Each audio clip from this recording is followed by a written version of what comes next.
Hello my country viewers. தீபாவளினா எல்லாருக்கும் பிடிச்ச ரெண்டு விஷயம், பட்டாசு, பலகாரம். அந்த பட்டாசுக்கு ஈக்குவலாக இருக்கிற ஒரு பலகாரம் எப்படி பண்ணுறதுன்னு தான் இப்போ நம்ம பார்க்க போகிறோம். அது வேறு எதுவும் இல்லை மக்களே, எல்லாருக்கும் பிடிச்ச முறுக்கு. ஒவ்வொரு வீட்லேயும் ஒவ்வொரு ரெசிபி இருக்கும். இது எங்கள் வீட்டு ரெசிபி. ஃபஸ்ட்டு முறுக்குக்கு தேவையான பொருட்கள் பார்த்துடலாம். 2 டேபிள் ஸ்பூன் ஓமம் வெது வெதுப்பான தண்ணியில் ஊற வச்சுருக்கோம்.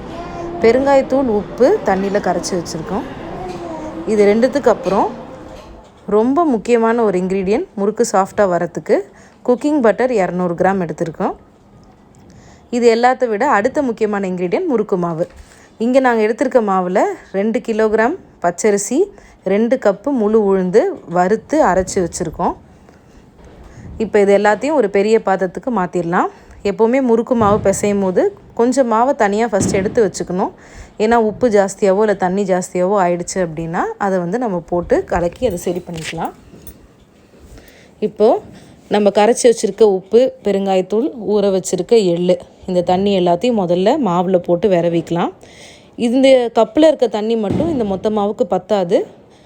இந்த பொருட்கள்லாம் நல்லா மாவு ஃபுல்லாக நல்லா கலக்கிறதுக்காக இதை நம்ம ஃபஸ்ட்டு போட்டு நம்ம கலக்கிக்கிறோம். இந்த 3 பொருட்களுக்கு அப்புறம் ரொம்ப முக்கியமான, ரொம்ப ஹெல்த்தியான ஒரு பொருள் ஆட் பண்ணுவோம் எல்லா முறுக்குலேயும். அது எள். எங்கள் வீட்டில் வெள்ளை எள் யூஸ் பண்ணுறோம். இதையும் நல்லா அதில் போட்டு கலக்கிக்கலாம். 2-3 டேபிள் ஸ்பூன் எள் போடுறோம். இதுக்கப்புறம் இந்த குக்கிங் பட்டரை கொஞ்சம் கொஞ்சமாக எடுத்து இந்த மாவில் விரவலாம். மொத்தத்தையும் ஒரே டைமில் போட்டு பிசையக்கூடாது, கொஞ்சம் கொஞ்சமாக எடுத்து போட்டு தான் பிசையணும். இதுக்கப்புறம் தேவையான அளவு தண்ணி. ஸோ இந்த மாவுக்கு எவ்வளோ தண்ணி தேவையோ அதுக்கேற்ற மாதிரி தண்ணி ஊற்றி சப்பாத்தி மாவு பதத்துக்கு இந்த மாவு பிசையணும். மொத்தமாக இந்த மாவு பிசைஞ்சு ஒரே உருண்டையாக வர அளவுக்கு இந்த மாவு அந்த பதத்துக்கு கொண்டு வரணும். எப்போவுமே மாவு காயாமல் இருக்கிறதுக்கு மேலே ஈர துணி போட்டு மூடி வச்சிடணும்.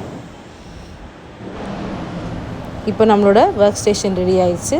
மாவு, முறுக்காச்சு எல்லாத்தையுமே நம்ம அடுப்பு பக்கத்தில் கொண்டு வச்சாச்சு. நம்ம இன்றைக்கி 2 டைப் ஆஃப் முறுக்கு புழிகிற அச்சு யூஸ் பண்ண போகிறோம். ஒன்று இந்த கன் டைப், இன்னொன்று நார்மல் முறுக்க புழிகிற அச்சு.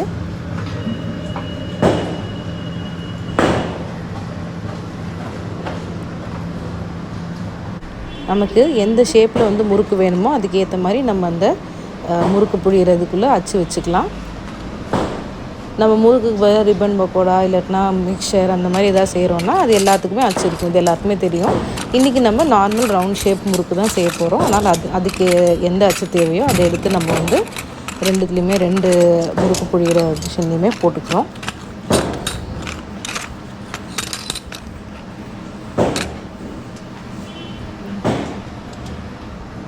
ஃபஸ்ட்டு ஒரு முறுக்கு புழிஞ்சு பார்க்கலாம்.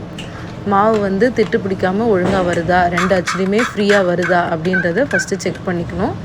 அது ஒரு தட்டில் எண்ணெய் தேய்ச்சி இது பண்ணலாம். இல்லாட்டினா நார்மலாக அது தட்டு நல்லா க்ளீனான இது வந்துச்சுன்னா ஒழுங்காக ஒட்டாமே வந்துடும். ஸோ நமக்கு இந்த கன் அச்சில் ஒழுங்காக தான் வந்திருக்கு. அடுத்து நம்மளோட ட்ரெடிஷ்னல் நார்மல் முறுக்கு புழியராச்சு. இதுலேயும் முறுக்கு மாவு ஸ்மூத்தாக தான் வருது. ஸோ இதுக்கப்புறம் நம்ம மாவு ரெடி. ஸோ முறுக்கை சுட்டு எடுக்க வேண்டியது தான் வேலை. இப்போ நம்ம அடுப்பில் 2 கடாய் வச்சுருக்கோம். 2துலேயுமே சன்ஃப்ளவர் ஆயில், எங்கள் வீட்டில் சன்ஃப்ளவர் ஆயில் வச்சு பொரிக்கிறனால சன்ஃப்ளவர் ஆயில் ஊற்றி எண்ணெய் காயத்துக்குள்ளே நம்ம எல்லாத்தையும் ரெடி பண்ணிடலாம். இந்த மாதிரி வாழை இலையில் முறுக்கை ஒன்று ஒன்றா புழிஞ்சு எண்ணெய்க்குள்ளே போடலாம். எப்போவுமே முறுக்கை டைரெக்டாக எண்ணெயில் புழியக்கூடாது.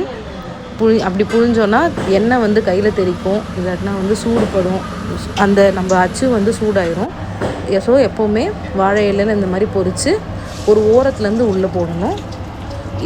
முறுக்கை உள்ளே போடும்போது அடுப்பு ஹையில் தான் இருக்கணும்.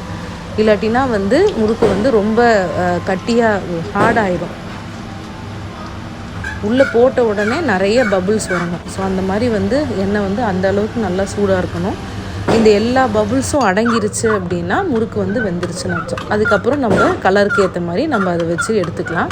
முறுக்கு சைஸ் சின்னதாகவோ பெருசாகவோ நமக்கு என்ன சைஸில் வேணுமோ அந்த சைஸில் போட்டு எடுத்துக்கலாம். ரொம்பவும் பெருசாக போட்டால் முறுக்கு எண்ணெயிலே உடஞ்சிரும். அதனால் ஒரு அளவுக்கு மீடியம் சைஸில் போட்டு எடுத்துக்கலாம். ஸோ இந்த முறுக்கெல்லாம் பொரிஞ்சு வர வரைக்கும் நம்ம வெயிட் பண்ணுவோம்.